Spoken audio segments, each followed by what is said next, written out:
بسم اللہ الرحمن الرحیم۔ جب اہل کوفہ کو حضرت معاویہ رضی اللہ تعالیٰ عنہ کی وفات کی خبر ملی اور یہ کہ حضرت حسین رضی اللہ تعالیٰ عنہ اور حضرت عبداللہ بن زبیر رضی اللہ تعالیٰ عنہ وغیرہ نے بیعت یزید سے انکار کر دیا تو کچھ حضرات سلیمان بن سرد خزائی کے مکان پر جمع ہوئے اور حضرت حسین رضی اللہ تعالیٰ عنہ کو خط لکھا کہ ہم بھی یزید کے ہاتھ پر بیعت کرنے کے لیے تیار نہیں، آپ فوراً کوفہ آ جائیے، ہم سب آپ کے ہاتھ پر بیعت کریں گے۔ یزید کی طرف سے کوفہ کے امیر جو حضرت نعمان بن بشیر رضی اللہ تعالیٰ عنہ ہیں، ان کو یہاں سے نکال دیں گے۔ مسلم بن عقیل رضی اللہ عنہ چند روز قیام سے یہ اندازہ لگا چکے کہ یہاں کے عام مسلمان یزید کی بیعت سے متنفر اور حضرت حسین رضی اللہ تعالیٰ عنہ کی بیعت کے لیے بے چین ہیں۔ آپ نے یہ دیکھ کر حضرت حسین رضی اللہ تعالیٰ عنہ کے لیے بیعت خلافت لینے شروع کر دی اور چند روز میں صرف کوفہ سے 18,000 مسلمانوں نے حضرت حسین رضی اللہ تعالیٰ عنہ کے لیے بیعت کر لی اور یہ سلسلہ روز بروز بڑھتا جا رہا تھا۔ کوفی فوج در فوج حضرت مسلم بن عقیل رضی اللہ تعالیٰ عنہ کے ہاتھ پر حضرت حسین رضی اللہ تعالیٰ عنہ کی بیعت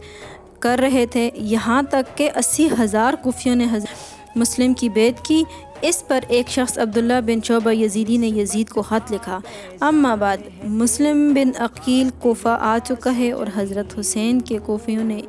اس کی بیعت بھی کر لی ہے، اگر تمہیں کوفہ کی ضرورت ہے تو یہاں کسی مضبوط آدمی کو بھیجو، کیونکہ نعمان کمزور ہے اور بہت ہی کمزوری ظاہر کرتا ہے۔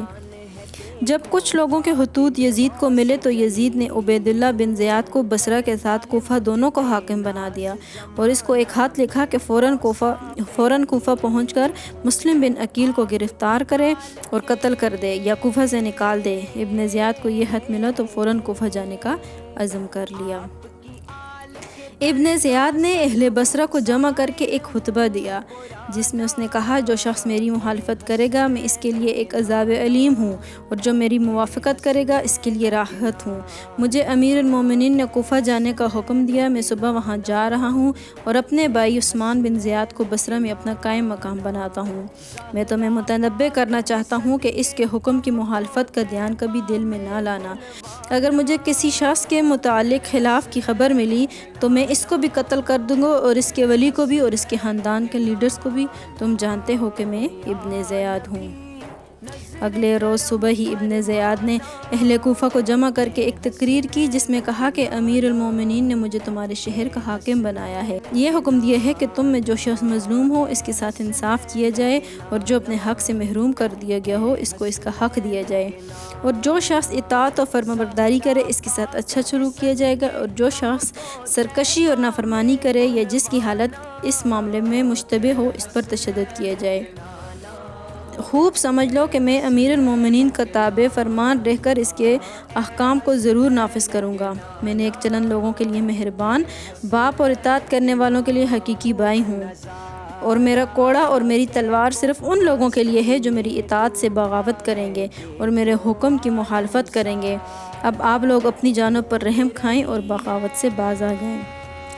اس کے بعد شہر کے تمام عرفاء، نمائندوں اور لیڈروں کو خطاب کر کے حکم دیا کہ تمہارے شہر میں جتنے آدمی باہر کے پردیسی ٹھہرے ہوئے ہیں یا یزید کی مخالف ہیں ان سب کی تفصیلات فوراً میرے پاس پہنچا دو۔ جو شخص ایسے لوگوں کی رپورٹ ہمیں دے دے گا وہ بری سمجھا جائے گا، اور جو نہ دے سکے گا وہ اپنے پورے حلقۂ اثر کا ضامن و ذمہ دار ہوگا۔ اس میں کوئی شخص بھی ہماری مخالفت نہ کرے گا، اور جو ایسا نہ کرے گا اسے ہمارا ذمہ بری ہے، ہم اس کو قتل کر دیں گے، اور جس شخص کے حلقۂ اثر میں خلیفہ وقت یزید کا کوئی مخالف پایا جائے گا اس کو اسی کے دروازے پر سولی پر چڑھا دیا جائے گا اور اس کا حق نمائندگی سلب کر لیا جائے گا۔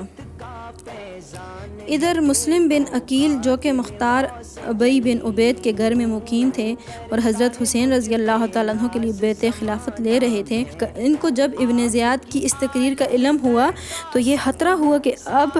ان کی مخبری کر دی جائے گی، اس لیے مختار کا گھر چھوڑ کر ہانی بن عروہ مرادی کے مکان پر گئے۔ دروازے پر پہنچ کر ہانی بن عروہ کو بلایا، وہ باہر آئے اور مسلم بن عقیل کو اپنے دروازے پر دیکھ کر پریشان ہو گئے۔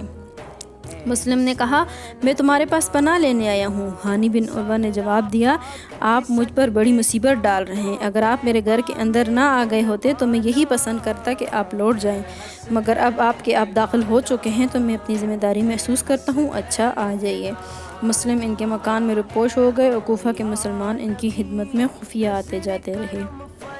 اتفاقاً ہانی بن عروہ جن کے گھر میں مسلم بن عقیل روپوش تھے بیمار ہو گئے۔ ابن زیاد کی خبر پا کر عیادت کے لیے ان کے گھر پہنچا۔ اس وقت عمر بن عبدالولی نے ان سے کہا یہ موقع غنیمت ہے، اس وقت دشمن ابن زیاد تمہارے قابو میں ہے، قتل کر دو۔ ہانی بن عروہ نے کہا یہ شرافت کے خلاف ہے کہ اس کو اپنے گھر میں قتل کروں، یہ موقع ان کے ہاتھ سے نکل گیا۔ اس کے بعد شام کو ابن زیاد نے شریک بن اور کی عیادت کی اور واپس چلا گیا، لیکن مسلم بن عقیل نے ان کو قتل نہیں کیا۔ ابن زیاد کے جانے کے بعد جب مسلم بن عقیل رضی اللہ تعالیٰ عنہ باہر آئے تو شریک نے پوچھا آپ نے یہ موقع کیوں گنوا دیا؟ مسلم بن عقیل رضی اللہ تعالیٰ عنہ نے فرمایا دو خصلتیں مانع ہو گئیں، اول تو یہ کہ میں جس کے گھر میں مہمان ہوں اور پناہ گزین ہوں وہ اس کو پسند نہیں کرتے، دوسرا ایک حدیث ہے کہ جو رضی اللہ تعالیٰ عنہ نے مجھے سنائی کہ رسول اللہ صلی اللہ علیہ وآلہ وسلم نے فرمایا کہ ایمان حیلہ کے ساتھ اچانک قتل کرنے سے منع فرماتا ہے، کسی مومن کو جائز نہیں کہ مومن کو حیلہ کر کے اچانک قتل کر دے۔ اب جب کہ ابن زیاد پر پوری طرح راز فاش ہو گیا اور معلوم ہو گیا کہ ہانی بن عروہ نے مسلم بن عقیل کو پناہ دے رکھی ہے، اس کو ہانی کی فکر ہوئی۔ لوگوں سے کہا یہ کیا بات ہے، بہت دنوں سے ہانی بن عروہ ہم سے ملنے نہیں آیا۔ لوگوں نے بیماری کا عذر بتایا، مگر اس کو تو اس کے گھر کے بیدی نے سب کچھ بتا رکھا تھا۔ یہ لوگ ہانی کے پاس پہنچے، حالات کی نزاکت بتلا کر کہا آپ ہمارے ساتھ چلیے۔ رانی نے آپ کو مضبوط پایا، ان کے ساتھ چلنے کے لیے تیار ہو گئے۔ جب قصر عمارت کے قریب پہنچے تو ان کو احساس ہوا کہ آج میری خیر نہیں ہے۔ یہ لوگ ہانی کو ساتھ لیے ہوئے قصر عمارت میں داخل ہوئے تو ابن زیاد نے قاضی کوفہ شریح سے کہا کہ ایک خیانت کرنے والے کو اس کے پاؤں نے یہاں تک پہنچا دیا۔